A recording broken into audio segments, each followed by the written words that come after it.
Donc, bienvenue tout le monde à cette dernière journée, la fin de notre congrès.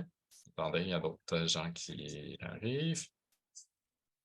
Et je suis très content d'accueillir aujourd'hui Caroline Lafranchise et Catherine Nadeau. Je vais les laisser la parole. Bon atelier tout le monde. Merci. Donc, mon nom est Caroline Lafranchise. J'ai terminé mon bac en enseignement du français langue seconde, ça fait 9 ans. Les 4 premières années après l'obtention de mon bac, dans le fond, je suis allée enseigner pour la commission scolaire Kativik, donc plus précisément dans le village de Salouit au Québec. Et depuis, dans le fond, je travaille pour la commission scolaire Lester B. Pearson School Board sur l'île de Montréal. Et lors, dans le fond, de mon enseignement, de mon expérience à Salouit, j'ai fait 3 échanges sur 4 ans avec Expérience Canada. Donc, j'apportais des élèves du Grand Nord pendant une semaine au sud, donc au sud à Montréal ou dans les environs. Et les élèves, dans le fond du sud, venaient pendant une semaine dans le Grand Nord aussi. Catherine? Oui, ben bonjour, moi c'est Catherine Nadeau. Je suis née puis j'ai grandi à Ottawa, dans la communauté francophone. J'ai obtenu mon bac en enseignement de l'Université d'Ottawa, puis ça fait de ça maintenant 5 ans. Depuis les 4 dernières années, je travaille pour la commission scolaire Eastern Shores School Board, plus particulièrement à l'école de Grosse-Île, qui est l'école anglophone des Îles-de-la-Madeleine. Donc, aujourd'hui, pour notre heure du jour, on va survoler c'est quoi le flow. On va parler des 12 variables plus spécifiquement, d'un gabarit et d'une mise en pratique aussi. Donc, pour c'est quoi le flow, on a une petite vidéo ici qui explique vraiment brièvement c'est quoi. Bonjour, mon nom est Catherine. Je suis une enseignante pour la commission scolaire Eastern Shores School Board. Bonjour, je suis Christiane Poirier, enseignante pour la commission scolaire Lester B. Pearson. Dans le cadre d'une PDIG en collaboration avec Learn, nous avons comme but de simplifier la recherche sur le flow faite par Michael Zuniga de l'Université du Québec à Montréal. Allons-y. Pensez à une activité dans laquelle vous perdez complètement la notion du temps. Jouez à votre sport préféré, écoutez en rafale votre émission favorite. Cet état d'esprit ou expérience optimale se nomme le flow. Le flow comprend 3 aspects interreliés, soit la motivation intrinsèque de chez l'élève, l'immersion complète dans la tâche, ainsi que le sentiment de compétence requise pour la compléter. Voici une façon imagée de présenter la motivation, l'immersion ainsi que la compétence. La carotte représente dans cette situation la motivation du lapin à avancer. Sans objectif, le lapin se verra moins motivé. Vous allez voir un film d'action au cinéma. La représentation sur un écran est plaisante, mais visionnée en 3D ou en réalité virtuelle, est-ce vraiment la même expérience? L'immersion dans la tâche est davantage complète. Demandez à un poisson de marcher. Est-ce vraiment raisonnable? Dans une situation comme celle-ci, il y a de fortes chances que celui-ci ne se risquera même pas à entamer la tâche. Le sentiment de compétence est inexistant. Voici le modèle du flow représentant la compétence perçue versus le niveau du défi. Ultimement, l'élève est fortement engagé lorsqu'il se perçoit très compétent et que le niveau de défi se situe dans sa zone proximale de développement. Autrement dit, dans la zone du flow. Mais attention, lorsqu'on crée une activité pédagogique, ce que l'on souhaite est de générer des émotions positives pour favoriser l'apprentissage. Il est important de se rappeler que tous nos élèves ne seront pas dans la zone du flow en tout temps. Se retrouver dans les zones bleues est aussi pertinent. Nous vous invitons à consulter les documents complémentaires qui ont été créés par nos collègues. Remerciements à toutes les personnes qui se sont impliquées de près ou de loin dans le flow. Donc, j'espère que ça vous donne une meilleure idée de c'est quoi le flow. Juste une petite parenthèse, Caroline et moi, ça fait 2 ans qu'on travaille sur une PDIG ensemble par rapport à ces recherches-là. Puis, on a vraiment... Bonjour, Oups, mon nom est désolée. Catherine. On a vraiment été plus en profondeur dans juste utiliser des variables qui sont connues, les modifier un peu dans un aspect pédagogique pour justement optimiser le flow, optimiser la motivation de l'élève. Donc, voici les variables. On va les survoler. Donc, la première variable à utiliser est le jeu. C'est sûr qu'avoir un aspect ludique dans une activité promouvoit vraiment le flow, aide vraiment beaucoup les élèves.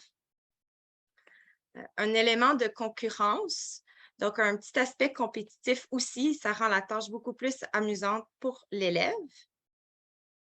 Par contre, il faut éviter qu'une tâche soit planifiée et organisée. Là, on ne parle pas de que toutes les tâches pédagogiques ne soient pas planifiées par l'élève, c'est vraiment pas ça qu'on veut dire. C'est par rapport au flow. Quand il y a des aspects trop planifiés, l'élève a moins tendance à accéder à ce niveau-là d'apprentissage.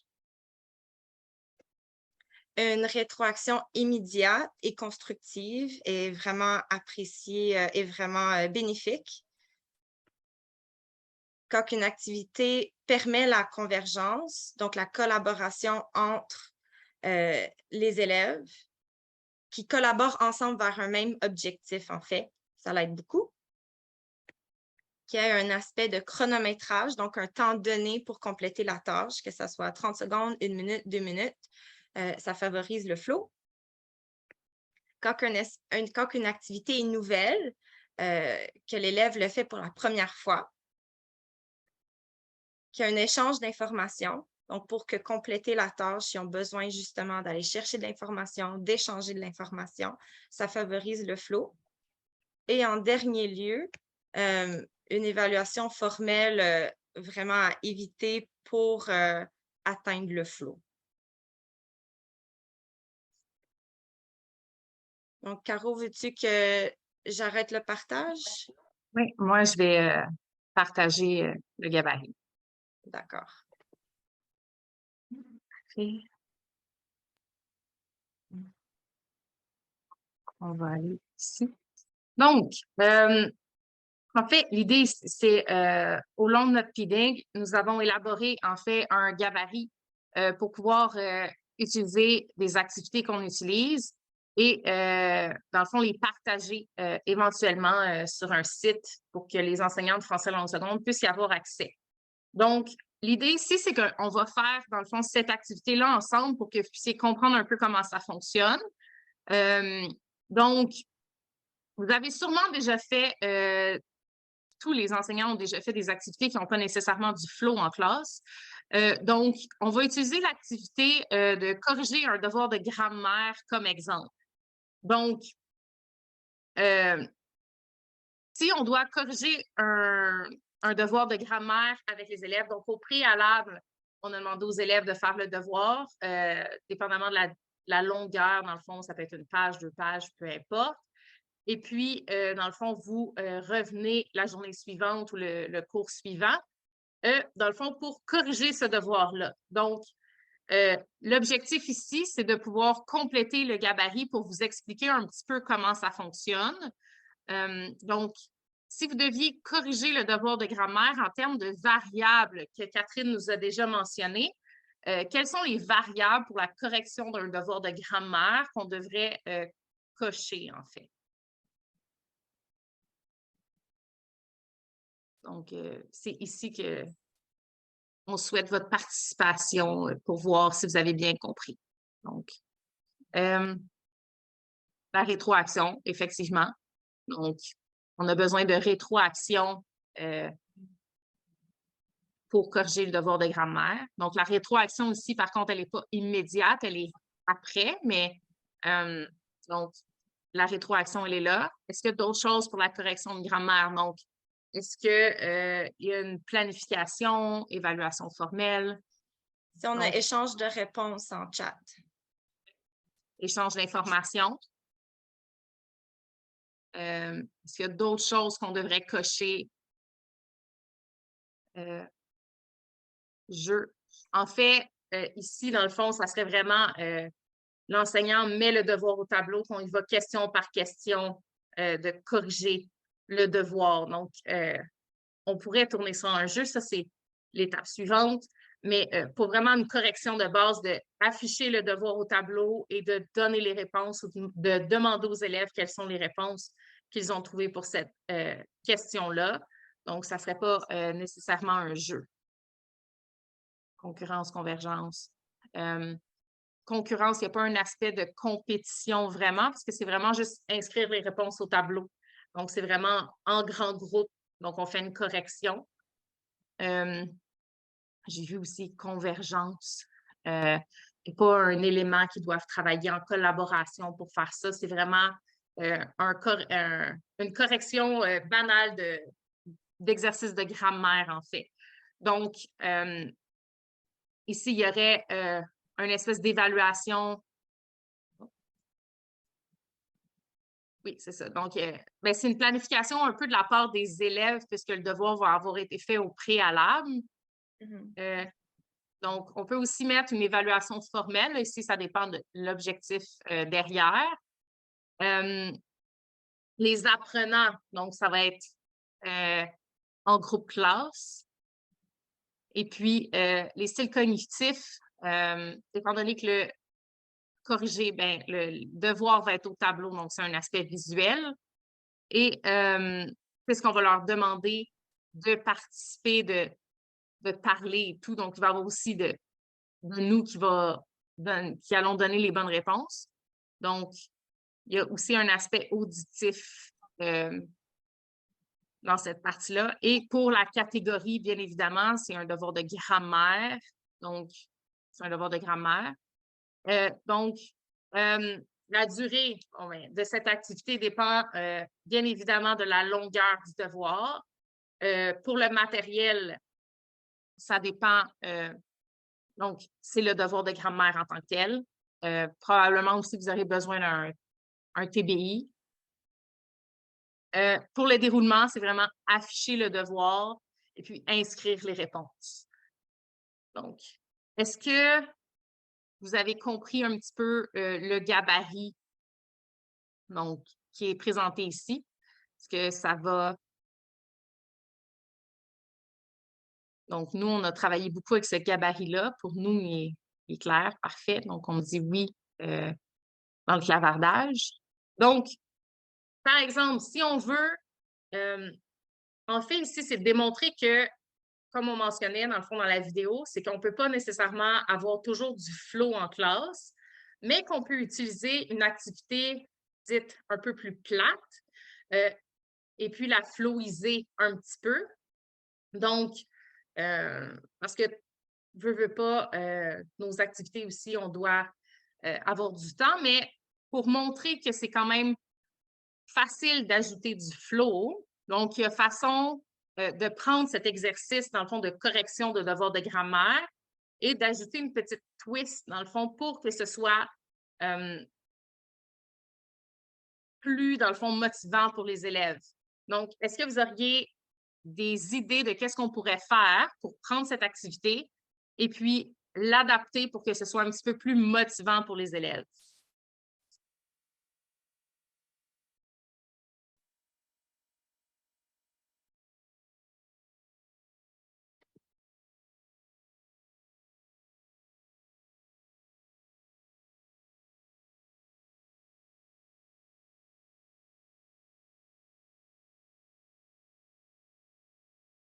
Donc, je ne vois pas de réponse nécessairement dans le chat. Donc, ce qu'on pourrait faire avec cette activité de grammaire, on pourrait... Ah oui, Dominique a levé la main. Donc, on pourrait créer un jeu, effectivement. Bien, là, vite comme ça, là, bonjour. Moi, je suis Dominique, j'enseigne au secondaire en ILSS, en francisation. Depuis cette année, j'utilise souvent, peut-être qu'au primaire, ça se fait plus, des tableaux effaçables. des Oui. pochettes là, avec une feuille dedans. Donc, ça pourrait permettre aux élèves de tout le monde essayer une nouvelle réponse. Puis, peut-être que ça pourrait les engager davantage à participer au lieu de demander à un élève à la fois de venir écrire une réponse au tableau, par exemple. Effectivement. Donc, on pourrait utiliser les tableaux blancs. On pourrait leur demander aussi aux élèves de se mettre en équipe de 2, en équipe de 4 pour déterminer la réponse en équipe. Donc, il y aurait un échange d'informations, une conversation aussi entre les élèves pour en arriver à faire comme un petit peu une petite compétition entre les équipes. Donc, il y aura un aspect ludique de jeu pour ça. Juste un instant, il semble avoir faire un rallye avec des réponses. Avant de donner les réponses, permettre aux élèves de comparer leurs réponses, faire corriger les cahiers par leurs voisins aussi, ça pourrait être une excellente idée. 3 façons d'écrire le mot, choisir la bonne réponse, expliquer pourquoi. Donc, il y a vraiment plusieurs façons, sans nécessairement se compliquer la vie nécessairement, donc d'apporter une petite twist pour rendre une activité assez de base. Donner les réponses en rimant. Donc, si vous avez un certain talent pour les rimes, ça pourrait être faisable. Donc, comme je disais, il y a une certaine façon de pouvoir ajouter une petite twist pour rendre une activité un peu moins motivante pour les élèves, pour pouvoir, dans le fond, les motiver davantage. Donc, comme on a mentionné, donc, on pourrait mettre un chronomètre, on pourrait les mettre en équipe, parce qu'en groupe classe, c'est pas nécessairement ce qui est idéal, en fait. On cherche plus des diades ou vraiment des petits groupes de 3 ou 4 maximum. On pourrait aussi, comme il a été mentionné, un rallye où leur donner les réponses pêle-mêle, puis que les élèves doivent les replacer en ordre. Donc, ça aussi, ça pourrait fonctionner. Donc, ça va être ici. Donc, pour la suite, dans le fond, on est rendu, donc vous sembliez avoir bien compris comment fonctionne le gabarit. Donc, je vais, vous pouvez, dans le fond, je vais vous partager dans le chat ce document, donc du gabarit. Ici. Donc, ce qu'on va faire, en fait, à partir de maintenant, c'est qu'on va vous placer en salle de dérivation en petites équipes.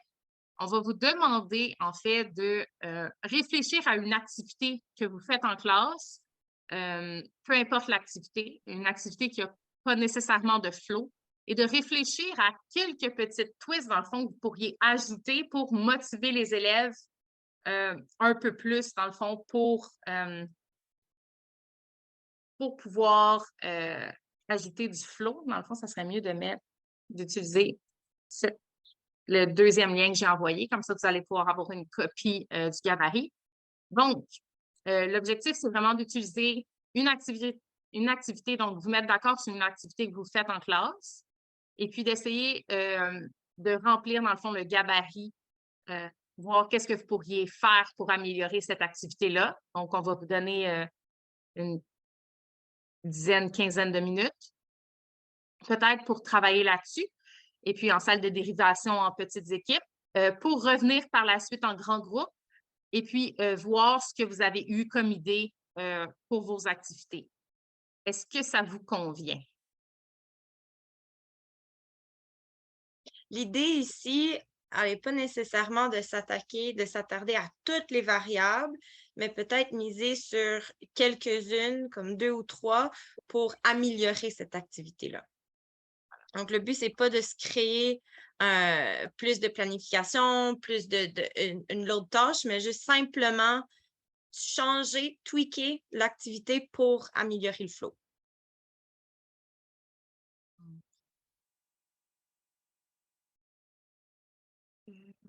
Donc, on est 5. Je vais créer 5 salles de dérivation, et puis vous allez pouvoir choisir la salle de dérivation que vous allez aller.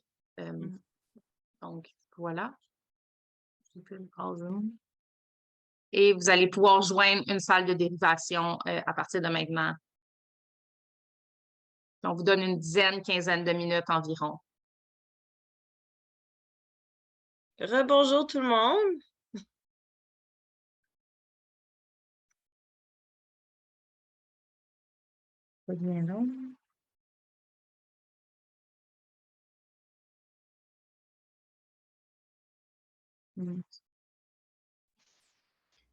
Techniquement, tout le monde devrait être de retour. Donc, rebonjour. Donc, j'espère que vous avez bien travaillé durant ces 15 dernières minutes. Donc, on voudrait savoir, en fait, s'il y a des gens qui voudraient partager l'activité, dans le fond, que vous utilisez en classe, que vous faites en classe, et puis qu'est-ce que vous pourriez changer, améliorer dans cette activité-là pour donner des idées aux autres.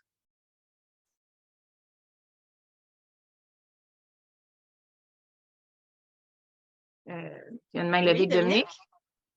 Ben, je peux commencer. Là. Je trouve que mes collègues avec qui j'ai parlé m'ont donné des bonnes idées. En fait, moi, je parlais que souvent, quand on corrigeait un examen de grammaire, j'avais toujours tendance à le faire en grand groupe. Ça prend 50, 60 minutes faire ça, puis c'est sérieusement très plate pour moi, pour les élèves. Mais je trouvais que la rétroaction pour tout le monde est importante. Puis en discutant tout à l'heure, on s'est dit que, bon, au lieu de faire ça en grand groupe, je pourrais peut-être laisser comme un 10-15 minutes aux élèves qui se placent en équipe de 3 pour qu'ils puissent discuter puis commencer à corriger leurs erreurs ensemble. En plus, on s'est dit qu'après ça, ben, je pourrais remettre un corrigé pour que les élèves puissent le regarder ensemble. Puis je pourrais aussi faire tout à l'heure, on a assisté là, à un atelier sur la correction positive. Puis ça disait, dans ma correction, j'aurais pu encercler, mettons, un petit numéro, puis demander à mes élèves le numéro encerclé, mettons un numéro qui aurait une grande difficulté, dire, ben, en équipe, vous avez la chance de refaire ce numéro-là, puis je vais reprendre ton examen, puis je vais le recorriger, puis tu risques de regagner des points. Donc, ça pourrait être une façon de le corriger sans que ce soit exhaustif là, devant la classe. C'est une très bonne idée. Donc, parfait. Est-ce qu'il y a d'autres personnes qui voudraient... Michel? Alors oui, on s'est retrouvés d'abord, on n'a pas eu le temps de regarder la grille versus nos idées, mais on a été chanceux, on était 3 profs de 4e année, dont 2 qui se connaissaient assez bien. Alors, on a pris comme une leçon sur la Nouvelle-France, puis on a juste lancé des idées. Mais la première, on s'est dit que c'est demandant de temps, tout ça. Hein? Puis on s'est dit, le premier réflexe, c'est qu'on devrait se regrouper des fois, comme elle enseigne la 4e année dans une autre école. On pourrait peut-être faire un peu du team teaching, mais seulement sur l'Internet. Alors, les idées qu'on avait mises, c'est faire des caoutes pour faire une révision de la matière. Refaire le menu de la Nouvelle-France. On a eu un atelier hier là-dessus, dire qu'est-ce qu'on mange en Nouvelle-France, qu'on mange encore aujourd'hui dans nos plats traditionnels canadiens-français, en tout cas pour ici. On a parlé aussi de faire des Google Forms. On a parlé aussi de faire des scénettes, des petits skits, des jeux de rôle avec la Nouvelle-France. Ça pourrait être intéressant. Et aussi, des fois, c'est juste donner une petite pause, se trouver des petites vidéos qui résument bien notre leçon, comme on pensait toujours dans le domaine de la Nouvelle-France, comme Récitus, qui est des bons outils pour les petites vidéos. Alors, mais vraiment, le coup de cœur, c'est de se mettre ensemble, de travailler ensemble. Oui, effectivement, malheureusement, c'est du temps qui nous manque en général, en fait, de pouvoir se discuter ensemble et puis trouver des bonnes idées comme ça. Donc, regarder des vidéos, c'est une super bonne idée. Aussi, on pourrait demander aux élèves de faire des résumés de vidéos. Peut-être, là, j'enseigne au secondaire, donc 4e année, je pourrais pas trop dire, mais inclure les élèves dans les parties de vidéos. Donc, ça pourrait être aussi une bonne idée. Est-ce qu'il y avait une autre équipe qui voudrait partager leurs idées?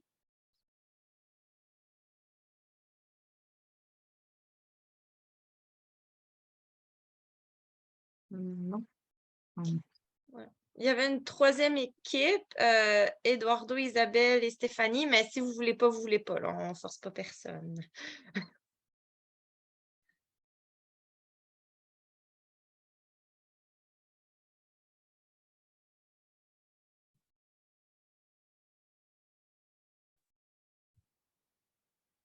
Oui. Donc, Dans le fond, l'idée de vous faire travailler en équipe, c'était pour vous montrer que pour ajouter du flow, dans le fond, à des activités qu'on fait en classe, c'est pas nécessairement très demandant pour l'enseignant.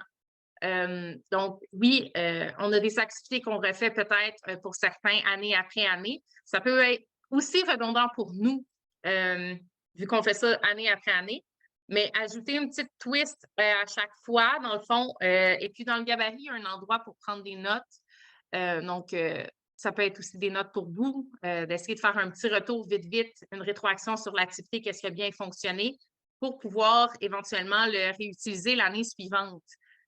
Puis pouvoir adapter, cette idée-là, l'idée de chronométrage ou de vidéo, c'est vraiment une bonne idée, donc à réutiliser.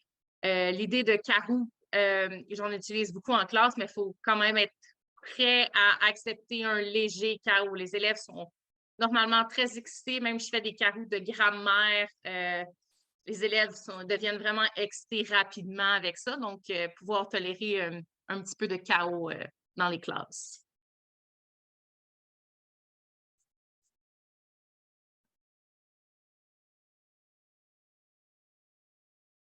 Bon, ben ça fait pas mal le tour.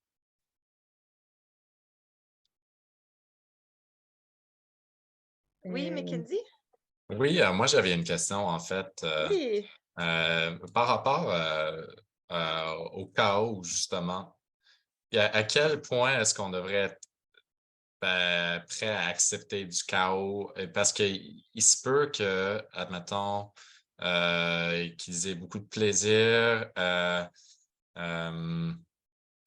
qu'ils sont dans un état de flow, mais pas nécessairement sur les choses dont on veut se concentrer parce qu'il y a trop de chaos, mais en même temps, comme vous avez dit, si tout est trop rigide et planifié, ça ne marche pas non plus.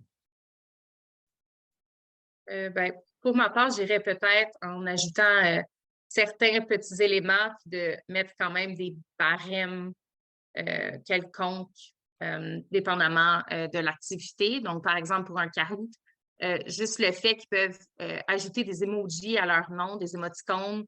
Normalement, moi, je leur demande d'écrire leur nom, puis ils peuvent ajouter des émoticônes après. Donc, mais juste ça, des fois, donc de respecter certains critères, parce que des fois, juste écrire leur nom, c'est pas tout à fait respecté. Le niveau sonore aussi est relativement important. Oui, ils peuvent avoir du plaisir, ils peuvent discuter en équipe. Il y a possibilité aussi de faire des Kahoots en équipe, mais il faut quand même pouvoir respecter les gens autour. Donc, je pense que c'est quand même faisable en mettant quand même certains barèmes pour les élèves. Je sais qu'il y a d'autres. Il y a une question, Mackenzie. Catherine, est-ce que tu voulais ajouter quelque chose pour la question? Non, mais moi, j'y vais vraiment plus avec pour répondre à ta question, là, Mackenzie, là, plus avec le beat de la classe, puis moi aussi qui juste le mot gauge là, dans la tête, là, mais c'est sûr que si tu sens que, pas que tu perds le contrôle de ton groupe, là, mais revenir aussi par rapport aux variables, puis l'aspect de pointage aussi est vraiment important. Si les élèves, ils doivent obtenir un certain nombre de points, mais ils vont avoir plus tendance à se concentrer puis à être dans le flow, vraiment. Fait que l'aspect de pointage puis de la compétition aussi, la concurrence aussi aide à vraiment rester sur la tâche puis à mettre de l'emphase là-dessus. OK, merci. Puis pour les plateformes, ouais, c'est vraiment. Oui, Quizzes, je l'ai déjà utilisé aussi. Je suis beaucoup plus à l'aise avec Kahoot. Moi, des fois, je fais des slides PowerPoint avec des quiz, mais là, ça, c'est comme un peu plus long à faire, là. Mais vraiment une plateforme qui existe déjà pour faire des quiz. Il y a Google Forms, qui n'est pas exactement comme Kahoot et Quizzes, mais j'utilise beaucoup le Google Forms pour avoir une rétroaction spontanée, là. Pas spontanée, mais immédiate. Donc, on mentionne aussi dans le chat Jamboard. Pour ma part, j'utilise vraiment Kahoot. J'ai entendu parler, on parle de Lumio. Donc, j'ai entendu parler de Quizzes et de Jamboard, mais je n'ai jamais utilisé, dans le fond, ces plateformes-là. Kahoot, moi, je l'utilise fréquemment. Puis il y a une version gratuite aussi, donc c'est relativement simple à utiliser pour des choix de réponses en particulier. Donc, il y a plusieurs. Le PowerPoint, c'est que je fais des présentations PowerPoint qui est comme des quiz. C'est comme je me fais mes propres, mettons, au lieu des petits tests écrits, ben, c'est des slides avec la question, puis là, il faut qu'ils choisissent, puis des choses comme ça. J'utilise PowerPoint pour ça.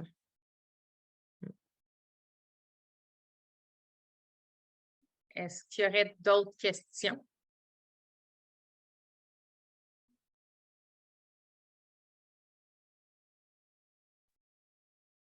Bon, ben, s'il n'y a pas d'autres Moi, questions. Oh oui, Oui. allez. j'en posais, mais est-ce qu'on peut avoir d'autres exemples de ce que vous voulez? Je pense que c'est ça qui était un peu dur aussi en équipe, de trouver une idée juste avec les points. Là, j'ai oublié le terme exact, là, mais vous, qu'est-ce que vous Les aimez variables? faire dans votre classe? Oui, les variables.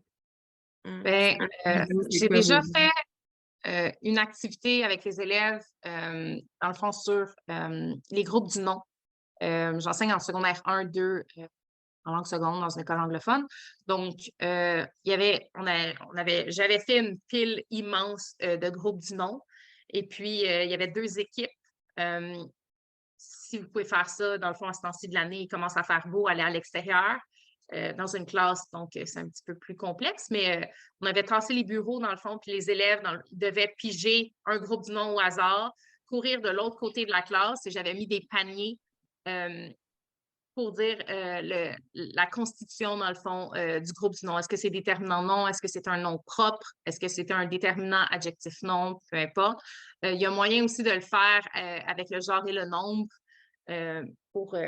Donc, c'est une compétition, on mettait un chronomètre, dans le fond, au tableau. Il y a des timers qui existent en ligne, très différents, très ludiques aussi, que vous pouvez utiliser. Et puis, les élèves m'avaient demandé de refaire cette activité parce qu'ils avaient vraiment aimé ça. Donc, j'aurais pu le refaire si j'avais eu le temps, puis d'utiliser les mêmes groupes du nom, mais de demander de le classer selon le genre et le nombre.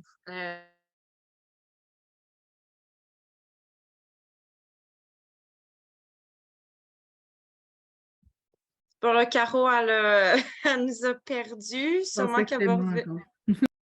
Pardon? Donc, c'était une façon différente que de faire papier-crayon pour le groupe du nom, par exemple. Caroline, on nous a perdu pendant quelques instants, là, donc on a raté la fin de votre phrase, votre pensée. Mais on a eu le grosso modo de l'activité. Moi aussi, j'ai fait cette activité-là en classe, là, puis grosso modo, c'est ça. Là, fait que tu pars, mettons n'importe quelle idée que vous avez en tête de mettre du déplacement qui travaille en équipe de 2, un chronomètre, et qu'il y a toujours un petit aspect nouveau, là, ça, c'est toujours gagnant, là, vraiment. Moi, je jouais pour pratiquer les mots de vocabulaire. Moi, j'enseigne à une toute petite école. Fait que j'ai de la 3e année du primaire à secondaire 5. Pas tout en même temps, là, mais dans une journée, là, je peux enseigner à tout le monde.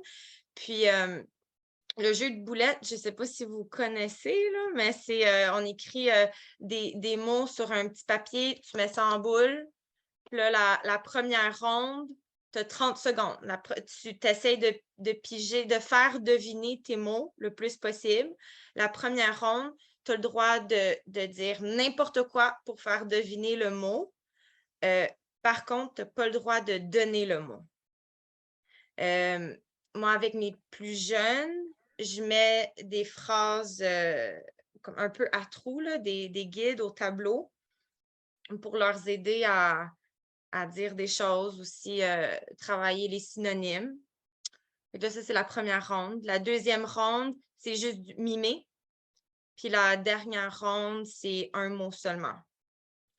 Puis là, ça, en équipe de 2, fait que chaque petite équipe de 2 ont leur petit pot. Puis ça fonctionne très bien aussi, là. c'est chronométré, il y a du jeu, il y a du pointage. Un peu aussi dans la même lignée d'idées. Donc, je ne sais pas si vous connaissez Tabou, mais j'avais déjà fait la boulette aussi avec un projet sur les sports. Donc, les actions, ils devaient mimer aussi l'action qu'ils devaient faire. Et puis, pour Tabou, j'avais créé des petites cartes avec du vocabulaire relié au sport. Donc, ils devaient faire deviner le mot en haut de la petite carte. Il y avait 3 ou 4 mots en bas qui n'avaient pas le droit de mentionner, donc pour leur faire travailler le vocabulaire, parce que c'est un élément que personnellement, je trouve que je ne travaille pas assez en classe. Donc, les categories aussi, c'est une excellente idée. Aussi, les cartes à tâches aussi, moi aussi, j'en ai plein. C'est juste que il y en a qu'on peut retrouver gratuitement aussi sur le site Mieux Enseigner. Ils sont super le fun. C'est toujours bien d'avoir des trucs gratuits déjà faits pour soi. Puis aussi, une fois qu'on fait si jamais vous faites vos cartes à tâches, après ça, ils restent pour longtemps.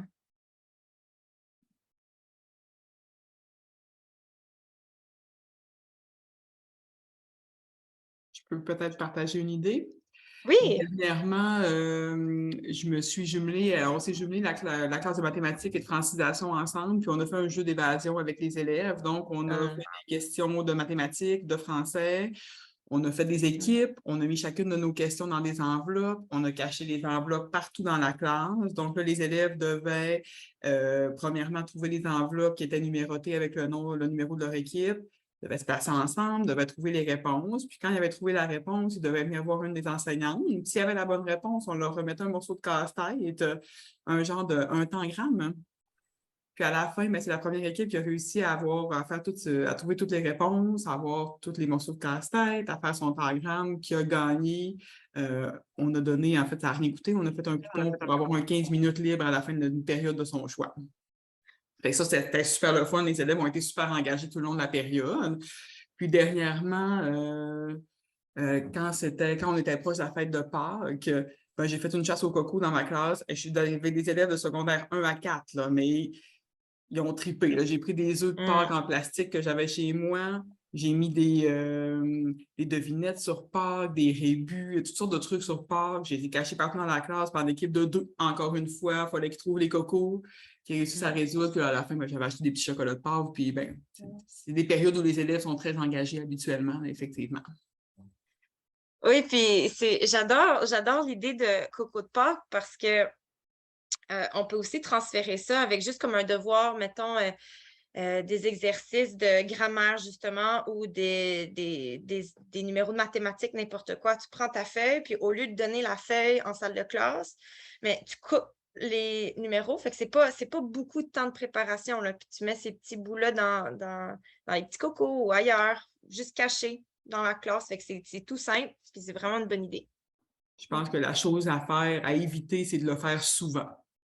Oui. Si c'est nouveauté. Une des variables. Pardon? Oui, c'est ça. Excuse-moi, Dominique, là, je t'ai coupé, j'étais tellement contente, mais c'est ça, une des variables, c'est la nouveauté. Ouais. Donc,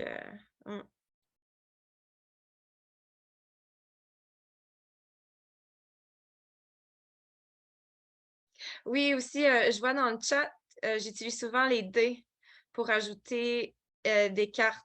Oui, c'est le fun d'avoir des dés. Ils en vendent chez Dollarama, là, des gros dés en styromousse, ou même juste en ligne aussi sur le tableau virtuel, c'est gratuit.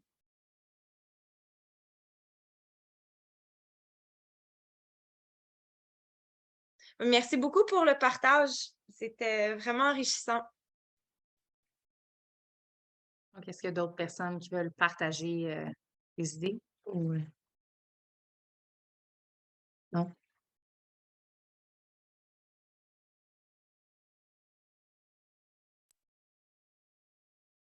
Moi, je peux partager. C'est quelque chose Oui. en mathématiques. Puis là, quand on parlait tantôt, on donnait toutes les variables. Puis je disais, c'est bon, ça. En fait, qu'est-ce que je fais?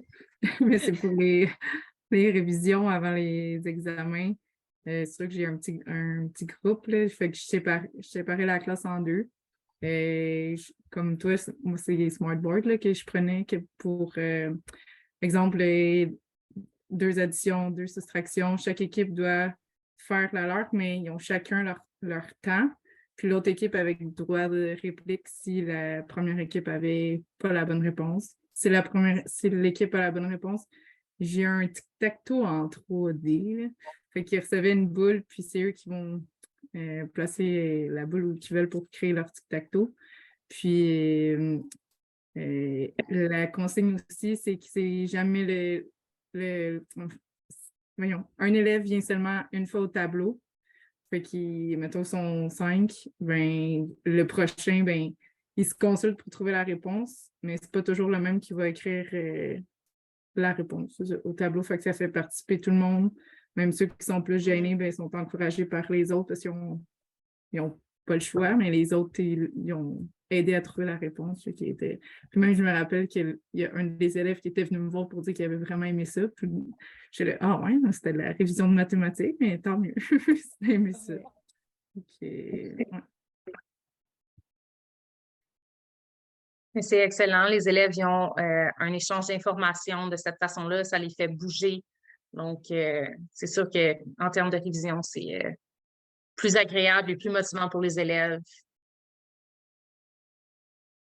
Dans le chat, on mentionne trashketball, mais je peux comprendre que c'est sûrement un mélange avec du basketball ou quelque chose comme ça, mais j'ai aucune idée qu'est-ce que c'est trashketball. Bon, ben ça fait le tour, je pense. Si on n'a pas... Merci beaucoup pour votre participation. Même moi, je me suis pris des notes là, avec ces échanges-là. Fait que c'est vraiment le fun.